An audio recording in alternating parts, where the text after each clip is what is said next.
My voice is audible to you both? Yes, ma'am. Okay, fine. See, I was telling you that if I take a test tube and I put some fluid in this, liquid in this, then sometimes what happens, the shape of the upper surface becomes like this curved shape. So this topmost layer, this is known as the meniscus, the upper surface of the liquid. So meniscus is also of various shapes. If the meniscus is straight like this is known as plain meniscus. Means it is making no angle. So pressure from the atmosphere, from the air will be exerted, that I call it as PV, means vapor pressure. And then the liquid inside will also be exhibiting some pressure. So the pressure exerted by the liquid, let's say that is PA. So when your meniscus is plane, like this, it's a straight line and your meniscus is plane, then the vapor pressure balances your liquid pressure. So PL is equal to PV. But if your meniscus is convex, you see it from the water side, from the liquid side. So if you look it from this side, doesn't it look like convex from here? So now what happens, that pressure by will be exerted by vapor. Vapor is here and liquid is over here. So pressure will be exerted by liquid as well. So when you have a convex meniscus, then the pressure at the concave side is greater than the convex side. All right, so that's how you get PL is greater than PE. When you have convex meniscus, pressure on the liquid side is greater than pressure on the vapor side.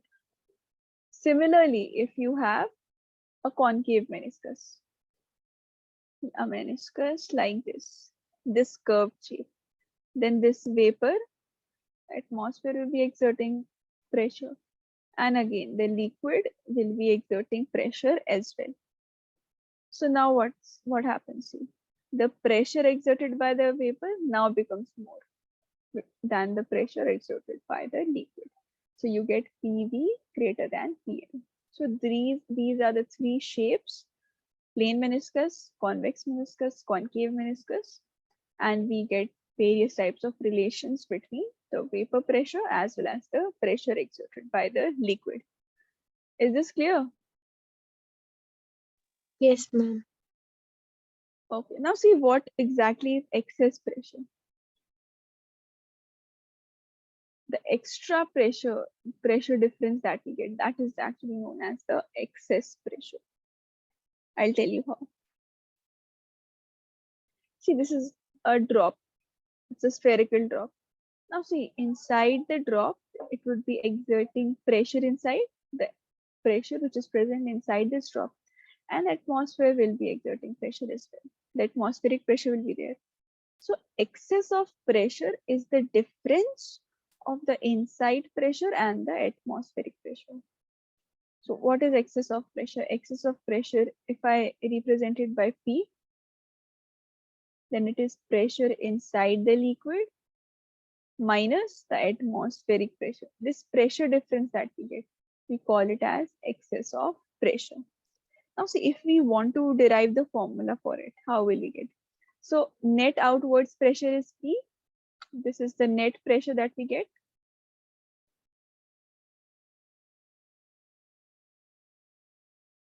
And let's say if this is the drop, the radius of the drop is R. R is the radius of drop. So if R is the radius of drop and this is a sphere, the surface area for a sphere is 4 pi r square.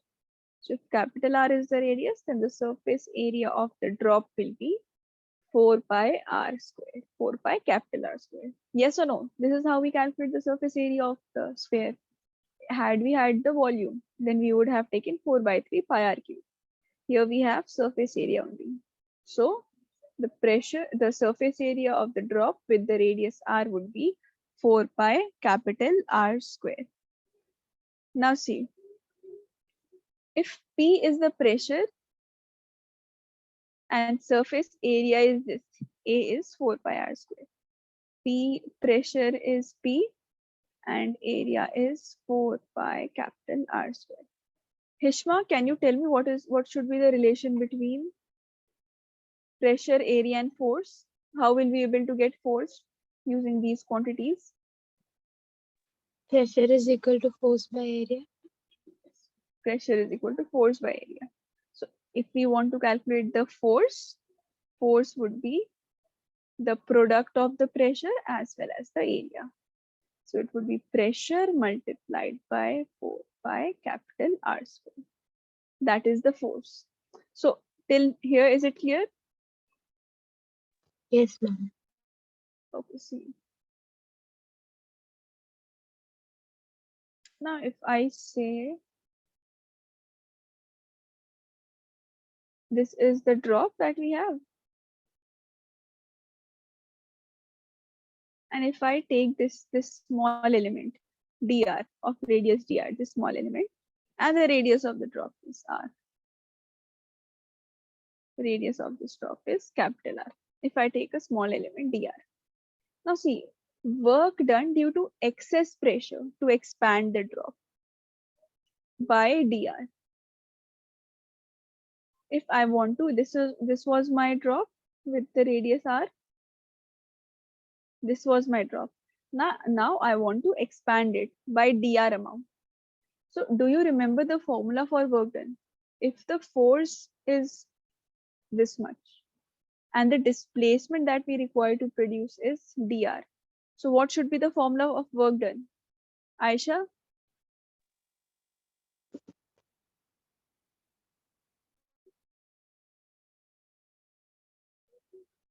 Force, displacement, and work done. How are they related to each other? Work done is equals to force into displacement.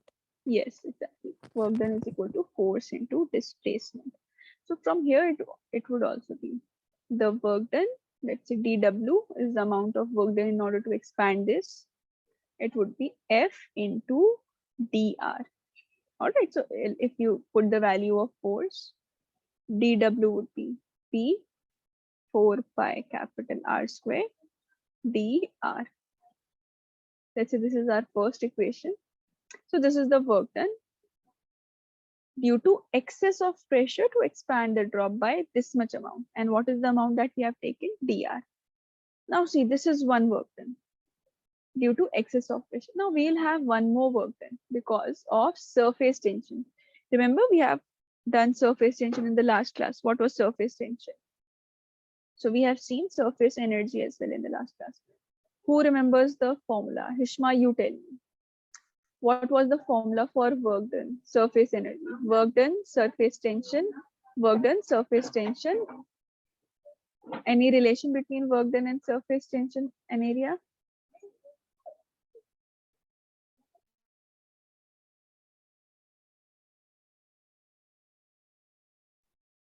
We have seen surface energy in the last class. That was work done. What was the formula for surface tension?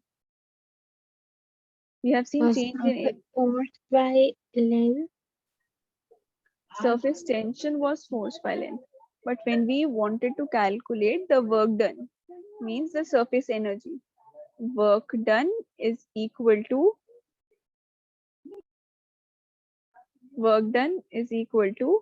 surface area, surface tension into change in area. Remember, we did it S delta A. Work done is equal to, that was the formula for surface energy. So one work done will be work done in expanding the drop using surface tension would be surface tension multiplied by the change in area. Now see, dW that we want to calculate, it would be S into, see, if it's a soap drop, let's say it's a drop of a soap bubble, it would be twice the area. I told you the surface area gets doubled because of the two layers present in the soap film. So it would be S into 2. Now change in area. What was the initial area? Initial surface area would be because of this radius R. Now the final radius is this R plus this extra dr. So now the radius is R plus dr. This is the final radius. The initial radius was this small sphere with only the radius capital R. So it would be 4 pi r square. Instead of the final area, we take r plus dr. This would be r plus dr whole square. This is the final area minus initial area. That's how we calculate change. How do we calculate change? Final minus initial. So change in area would be final area minus initial area.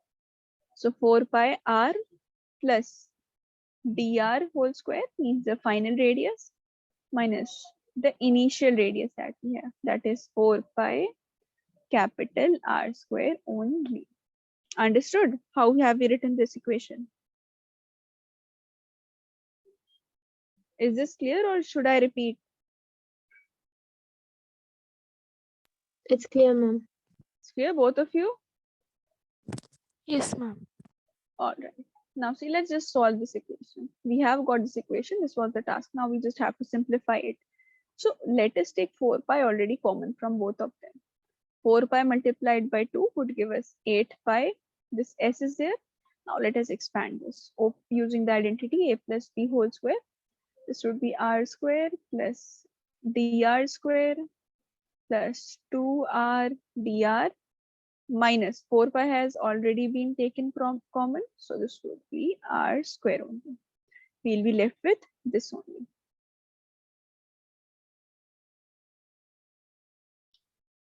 Now see, dw. R square minus r square would get cancelled. R square minus r square would be 0. And see, since this increment, the displacement that we want to calculate is so small that we take dr almost 0, dr square as 0, almost 0. Because dr it is itself so small. So the square of dr would be 0.000 something. So we take it as 0 to ease our calculation. Now see what are we left with. dw is equal to 8 pi s into 2 capital R multiplied by dr. Yes or no? Yes, ma'am. So if we can also write it as 16, if we multiply it, it would be 16 pi s r dr. Now see, you have two equations now for the work done. If I say this is equation 2, this is work done due to surface tension. And one work done was due to excess of pressure. So work done will be same. Now we can equate these two. P 4 pi r square dr capital R square dr. This was the work done due to excess of pressure. Now we have work done due to the surface tension. So this would be equal to 16 pi capital S R multiplied by dr. See, dr would get cancelled. 4 pi, only 4 will be left, 16 pi. Now see, 1 r square will get cancelled from this r. So what are we left with? Pressure, excess of pressure that we want to calculate this P will be 4s from this side, and from the left hand side we only have r. So P is equal to 4s divided by r. Is this clear? How have we got the formula? Yes, ma'am. Okay, so just note it from the beginning, and in any step you get stuck, just ask me.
Ma'am, can you scroll down?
Ma'am, can you scroll down?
Ma'am, can you scroll down?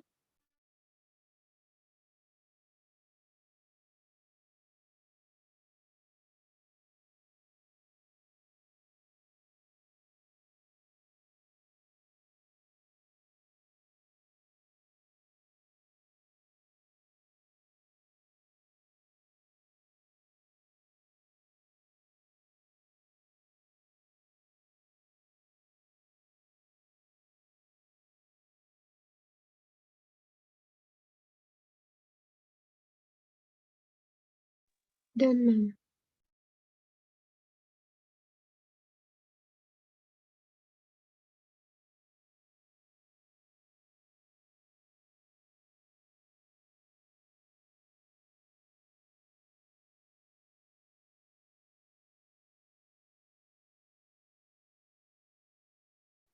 See, so the excess pressure inside a soap bubble, soap or liquid bubble, is P is equal to 4S by R. Had it been a normal liquid bubble, not the soap one, then see, the area that we have doubled over here won't be there. So only a 2 factor would be less. We have doubled the area over here. So that's why we are getting 4S by R. So here we'll be getting only 2S divided by R. Just note these points as well. These are all the points that have been discussed in the initial part of meniscus, regarding the meniscus. Just note this also, then we'll do some numericals.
Done, ma'am. Both of you? Yes, ma'am. Okay. Now see, before beginning with the numericals, just note down few points. See, if atmospheric pressure will also be acting. So the pressure inside would not only be 2S by R, the excess of pressure. It would also, we will also include the atmospheric pressure. Similarly, if we have this liquid column, the way we have been calculating P is equal to H rho G. So now the pressure inside would be the excess of pressure of the liquid. It would be the atmospheric pressure. Now, as well as the pressure exerted by this liquid column, we have to consider that also. So it would be H rho G. So note these 2 points. These will help you in the calculation of the next numerical. Just make a note and write these two. Then we'll do a question.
Done, ma'am.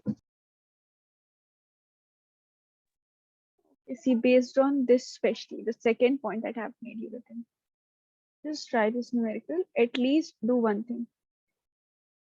Note it down first and then try to make the diagram.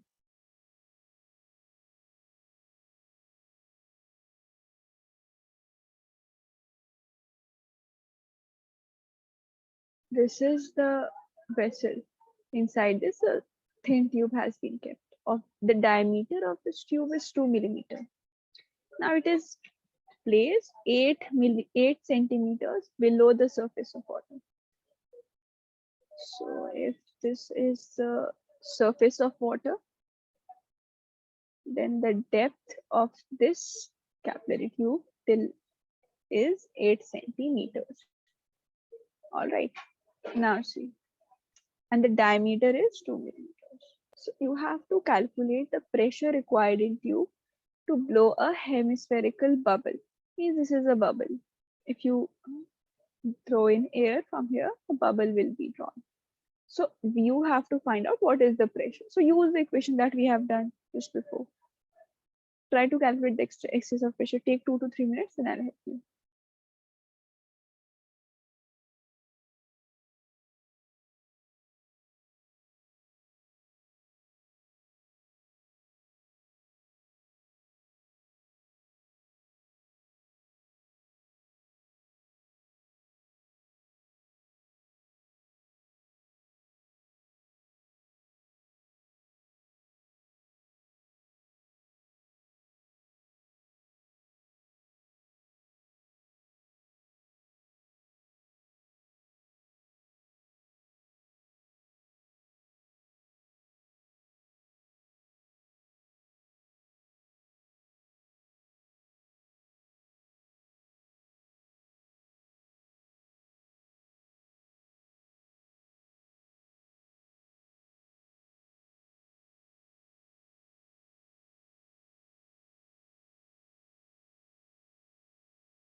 See, the way we have discussed the previous second point of the note, let us first calculate the radius of the capillary. If 2 millimeter is the diameter, then the radius should be 1 millimeter. And we convert 1 millimeter by multiplying it by 10 to the power minus 3 meters. So this is the radius of the capillary tube. Now see, the pressure, excess of pressure that we have to calculate versus what is the pressure required in the tube in order to blow a hemispherical bubble at its end in water. See, as I've told you, since it is at a depth, the pressure will be exerted by the liquid as well. So that would be H rho G. Apart from that, excess pressure would be there.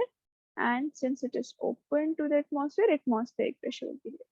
So we'll be considering 2S by R means the excess of pressure that we have already calculated plus the atmospheric pressure as well as the pressure exerted by the liquid column, which is H rho G. Now let's see what is the pressure inside pressure that we are getting.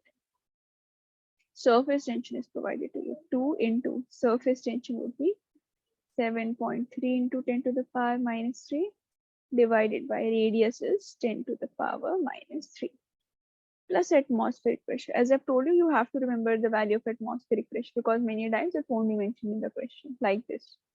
So it is 10 to the power 5 pascals. Now height is to which it is dug in, means it is dipped, that is 8 centimeters. So height is 8 into 10 to the power minus 2, this much meters. Rho is the density. Density of water also we have discussed in the first class only when we were calculating relative density, those terms. So the density of water is 10 to the power 3 kg per meter cube or 1 gram per centimeter cube. And acceleration due to gravity, let's take it as 10. So this much will give us the pressure inside. Understood? How have we written this? Yes, ma'am. All right. If you put in the values, you will be getting the inside of pressure approximately around 1000946 pascals. Just note this and try if you're getting this answer or not, and we'll do another numerical.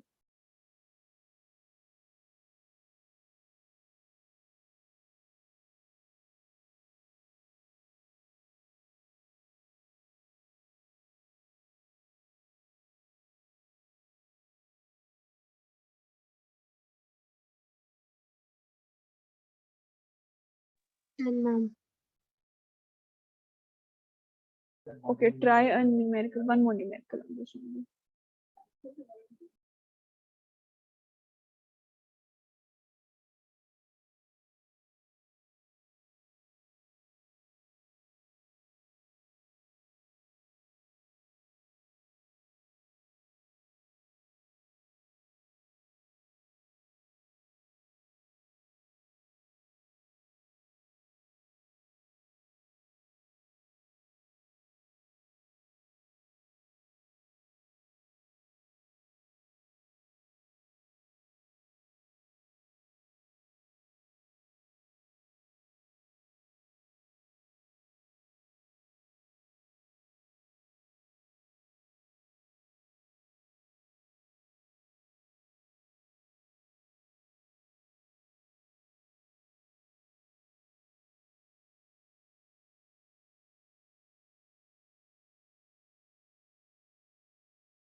When it says compare the excess of pressure, is the take the ratio.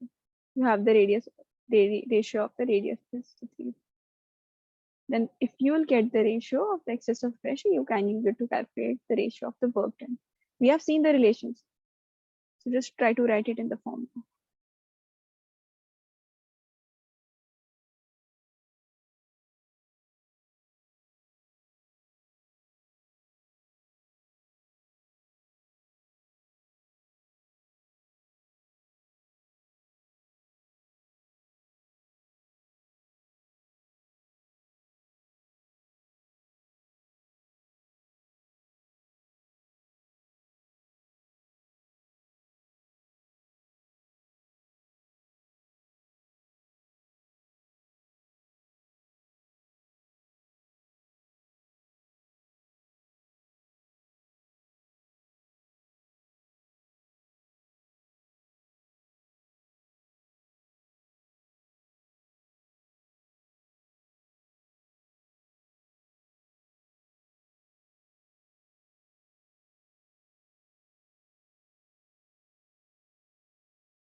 See, the ratio of the radii are given to us as R1 divided by R2 as 2 by 3.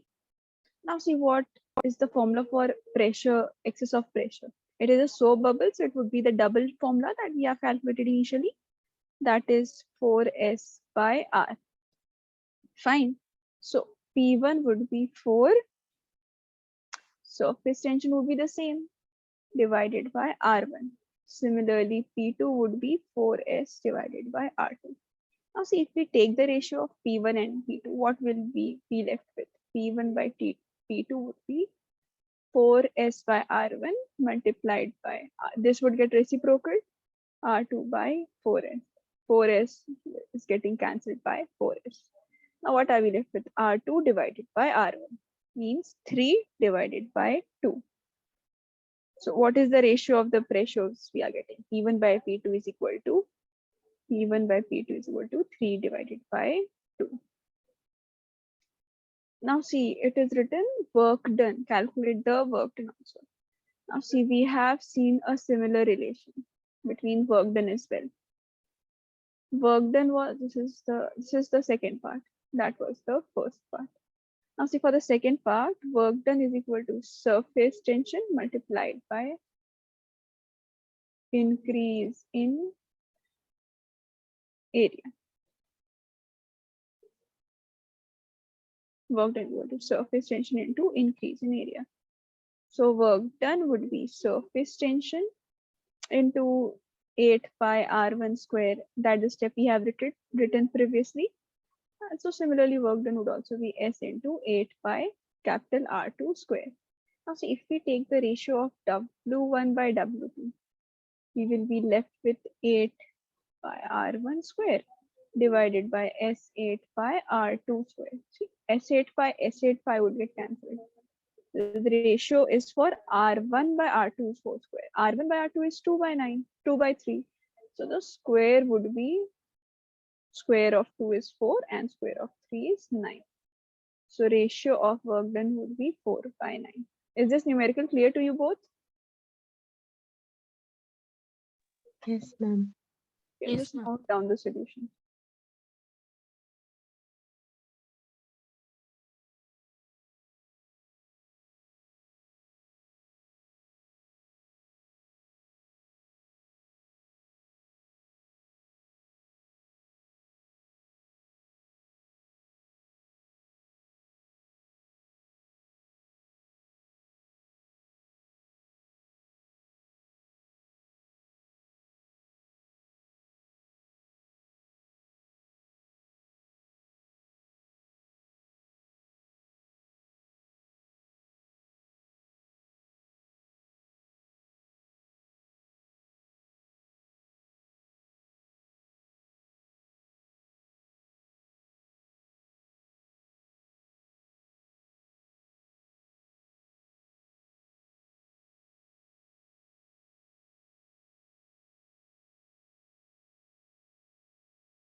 Done, ma'am.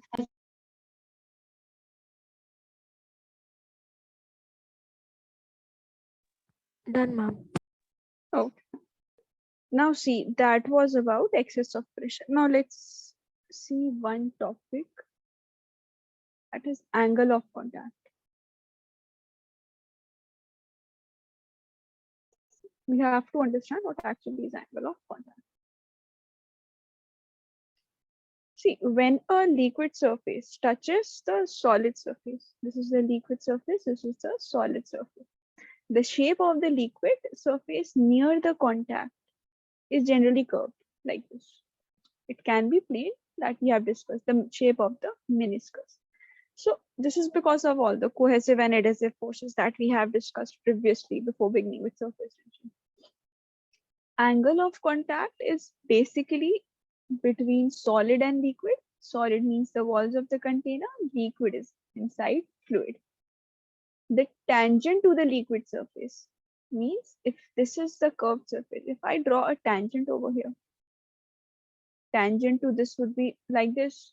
So the tangent to the liquid surface makes with the solid, or you can say the walls of the container. Like in this case, the angle of contact would be this portion. If you take example of the convex meniscus, the tangent would be this.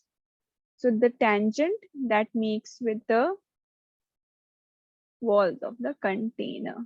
This is known as the angle of contact between the solid and the liquid surface. Similarly, if I say this is the plane surface that we have, if this is the plane surface that we have, then angle of contact would be what? If you draw a normal or a tangent on this, it would be this only. So the tangent is making an angle of 90 degrees. So this was for concave, this was for convex, and this one is for the plane, or you can say flat meniscus. The shape of the meniscus is convex, the shape of the meniscus is concave, and the shape of the meniscus is flat. So did you understand what is meant by the angle of contact? Yes, ma'am. The tangent to the drawn to the free surface of the liquid, which it makes with the walls of the container or the solid that you take. Now see on what factors does this, we'll discuss each of these in detail just a few minutes later. The angle of contact depends on the nature of the liquid and solid. What type of solid is there, what type of liquid is there. Based on that, we have either acute, obtuse, or 90 degree. And then it depends on the medium that exists above the free surface, means over here, whatever is the medium. And then the impurity present means it is inversely proportional to the impurities. If you add more impurities, the angle of contact decreases. So this is the angle of contact. Now see, if you consider it one by one, let's discuss each one of them one by one. See the first one, that was the concave upwards meniscus, this shape. The tangent to it would be this, and the angle of contact would be this. This is the angle of contact. Now see, theta will be acute in this case. If the theta is acute, you will be getting concave upwards meniscus. So in this case, the two forces, just try to recall the two forces that we have discussed, adhesive and cohesive. So here, cohesive forces would be less than the adhesive forces of attraction. So if the adhesive forces is more than cohesive, then the angle of contact would be acute, means it would be less than 90 degree, and we'll getting concave upwards meniscus. You can take the example of water in glass container. If you keep water in glass, like test tube is made up of glass, and you keep water in there, then the shape of the upper surface or the meniscus is like this. It is dipped in, a little bulged from inside. That is the concave shape. So what happens is there, the liquid will wet the walls of the container. The liquid will be straight. Why? Because the adhesive forces are more than cohesive forces. And we have discussed in detail how this happens. So liquid will wet the walls of the container. It will wet the walls of the container. So example is that only water kept in glass container. So these points have been written as well. Now see, if the angle of contact is obtuse, if the angle of contact is obtuse, then see, theta is more than 90 degree, like this. If theta is more than 90 degree, we will be getting this kind of curve. This is known as convex upward meniscus. So this is your theta. This is your angle of contact. So theta is obtuse in this case. An obtuse angle means more than 90 degrees. So in this case, what will happen? The adhesive forces are less than the cohesive forces.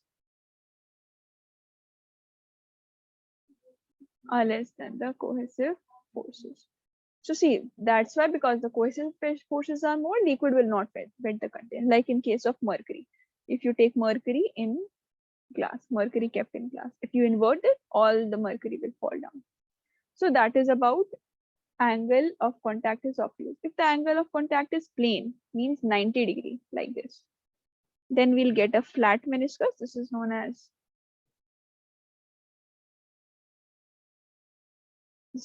flat meniscus, and angle of contact is 90 degree. Now here, the adhesive forces will be equal to the cohesive forces. If both of these are equal, then we'll be getting a flat meniscus. And you can take the example, water kept in silver. The silver glasses that we have, if you put water, you'll get a flat meniscus like this. So water in silver. So is the angle of contact concept clear to you both? Yes, ma'am. Okay, so just note this. Note these points, start noting them down, and in between, if you get stuck, you can ask me.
Ma'am, can you scroll down?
Ma'am, can you scroll down?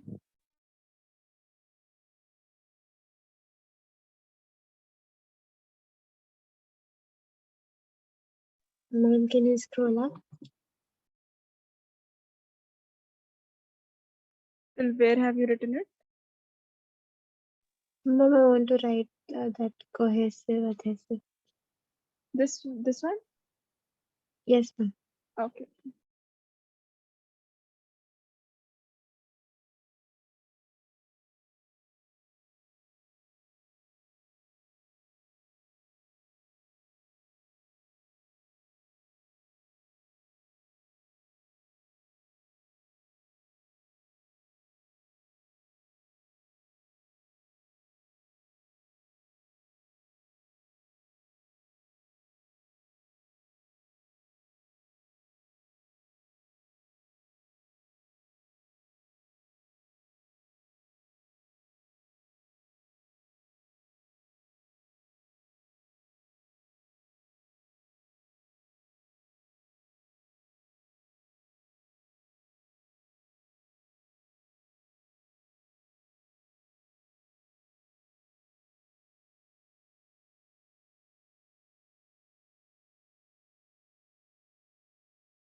Done, ma'am.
Ma'am, can you scroll down?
Done, ma'am. Both of you, Ayesha, you've also written? Yes, ma'am. Oh. See, the next topic that we have is capillarity, and this is the last topic of hydrostatics. Now, see what is exactly meant by capillarity. See, capillary is actually an action of as a result of adhesion as well as surface tension. These two phenomena. So, when a glass or capillary tube is actually a narrow tube like this. This narrow tube is known as capillary tube. So, when a glass capillary tube open at both ends is dipped vertically in water, two things can happen. Not water, any liquid. Two things can happen. One is that the whole liquid can flow into it and rise a bit, reach a certain level.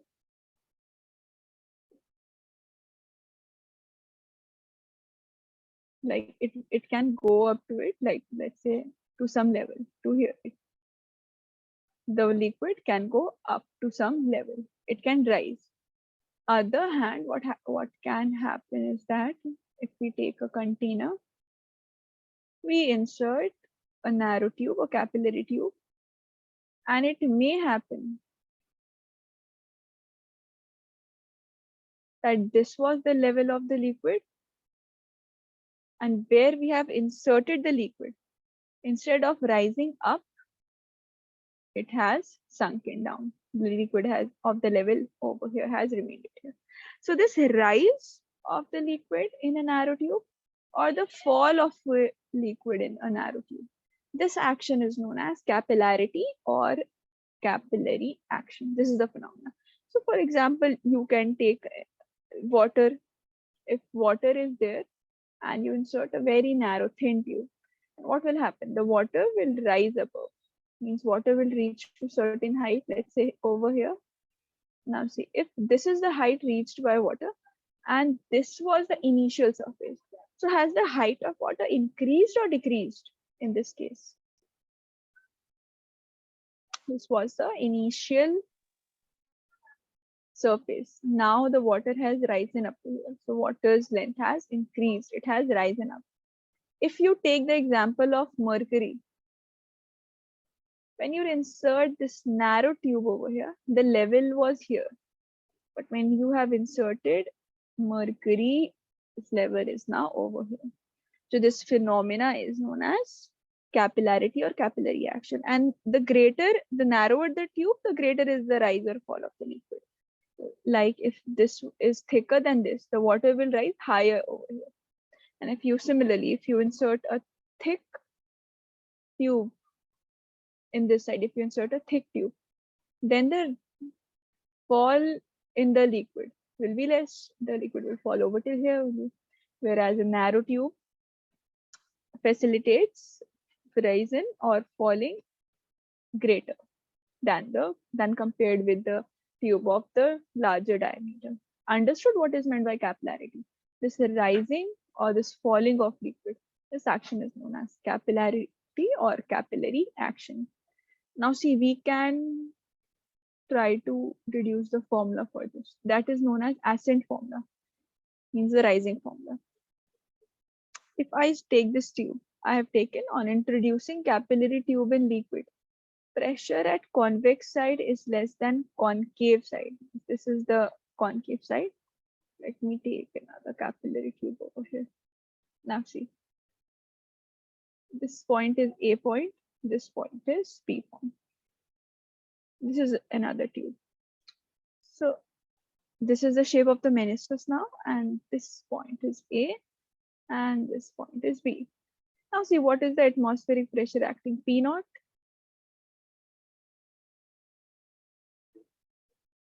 So pressure at the convex side is less than the concave side. So convex side pressure is less than the pressure at the concave side. Now see, on what happens that pressure at A, this point, is equal to the atmospheric pressure. So pressure at A, PA is equal to the atmospheric pressure. P naught is the atmospheric pressure. Now see, pressure at B, we have to find out the pressure of at B.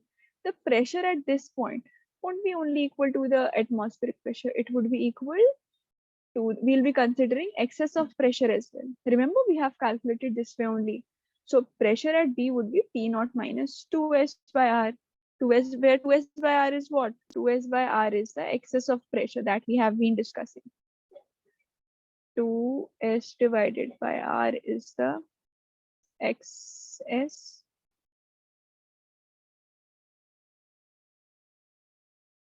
of pressure. Had it been a soap surface, then we would have considered 4S by R. So this is a plain liquid surface, so we have taken excess of pressure as 2S by R. All right, is this clear till here? So PV is P naught minus 2S divided by R. How is it PB is equal to P naught minus 2S by R? Because pressure at B would be pressure at A minus 2S by R. This difference is equal to the excess of pressure, no? PB minus PA that we write. So if we have to write PA, we can substitute it with P naught, that is P naught minus 2S by R.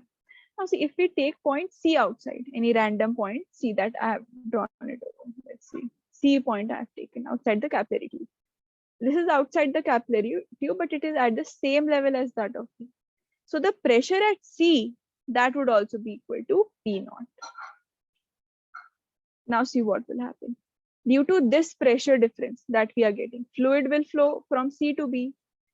Till when will it flow? It will flow till the pressure on both the sides are equal. Means the pressure at C is equal to the pressure at B. So see, PB would be that we have discussed, P naught minus 2S by R. But if we take the height of the capillary tube, if we take the height of the capillary tube as H, then the pressure will be exerted by the liquid column as well.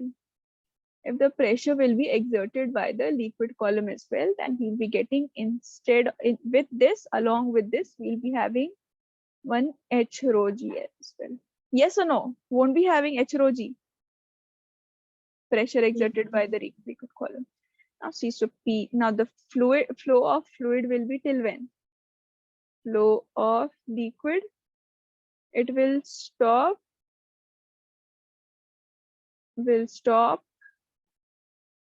when PB is equal to PC is equal to P naught. Means both the pressures are now equal. So now see, we can equate it. PB is already equal to P naught now. This is also P naught minus 2S by R plus H rho G. So P naught will cancel this P naught. H rho G would be equal to 2S divided by R. From here, can we calculate the rise or the ascent? H would be equal to 2S divided by capital R rho G. Clear or not? This is because of this is the excess pressures formula. Now what is R? Capital R is the radius of the meniscus, not the radius of the tube.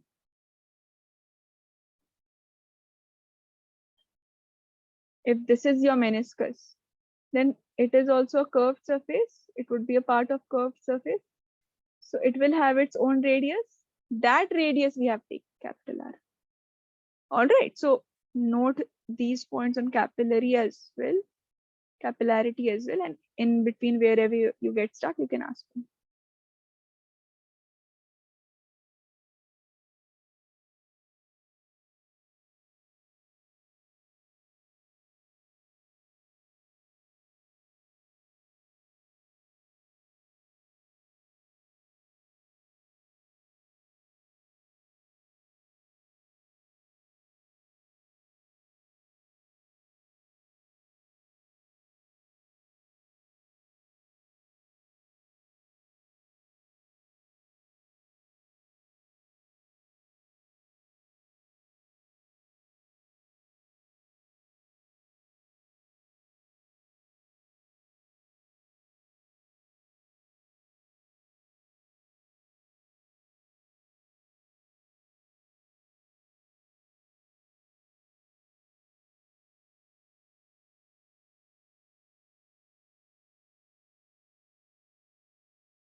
Mom, can you scroll down?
Can you scroll down?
Can you scroll down?